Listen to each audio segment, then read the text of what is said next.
Good day, guys. Thank you for joining me here for a little soul stroll. It's not your fault.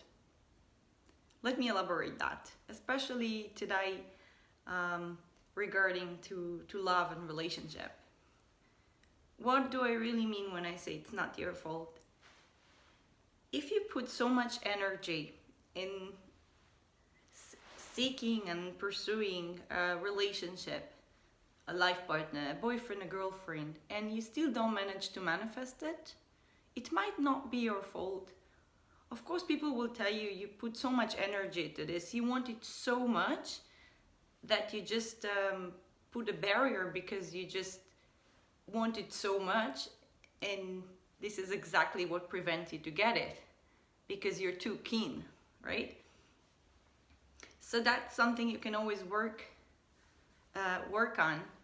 And regardless to anything I'm saying, you should always be detached from the goal with everything in your life. So you never create a barrier, you never create a resistance, right?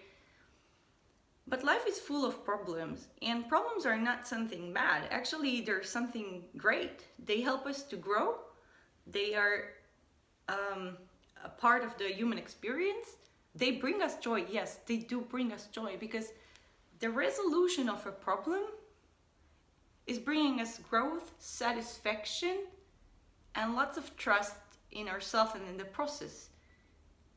And what's really great about problems, because the human mind is always going to come up with problems, right? Even if we don't have anything to worry about or any problem, our mind will create a problem. That's a fact.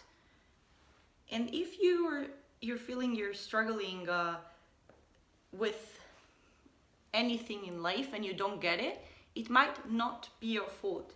In love, for example, some people will tell you the reason you don't find love is because you do not love yourself enough, right?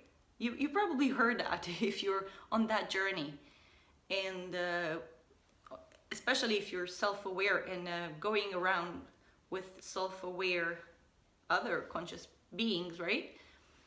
But sometimes it's not the resistance that you're putting in, or it's not the lack of love, because even people that do not love themselves completely, well, it's an ongoing process, right? Even these people do deserve love. And there are many people out there that do not love themselves the way they should, but they still are in a relationship, right? So I'm here to tell you, this might not be your fault. There are some things in life, they're coming in time, and some of these things are just more complicated to achieve.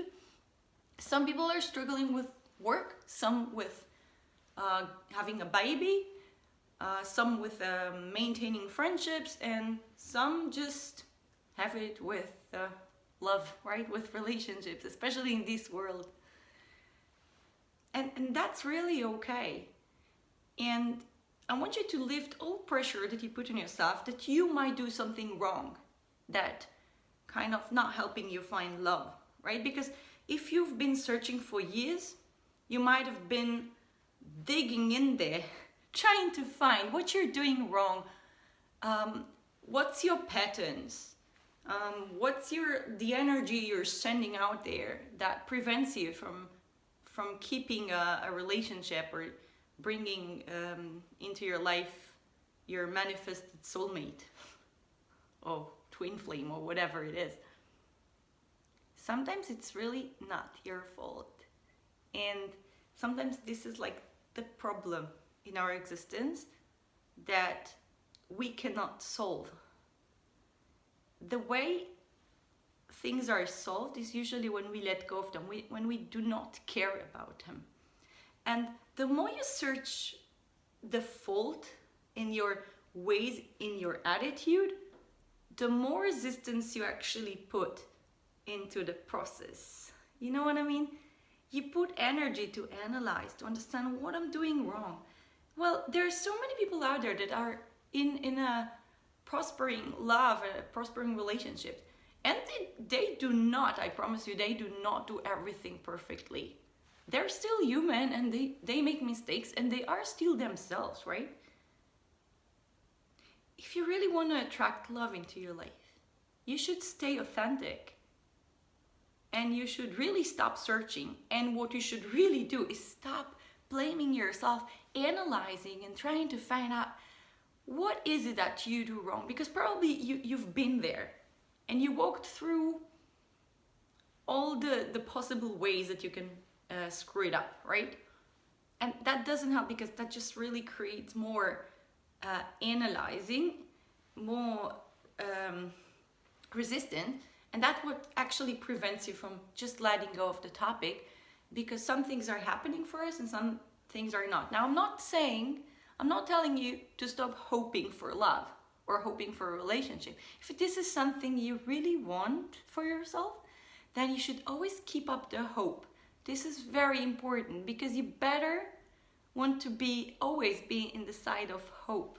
It's just so much better, because then you don't block any opportunity, right? You're just aligned with hope.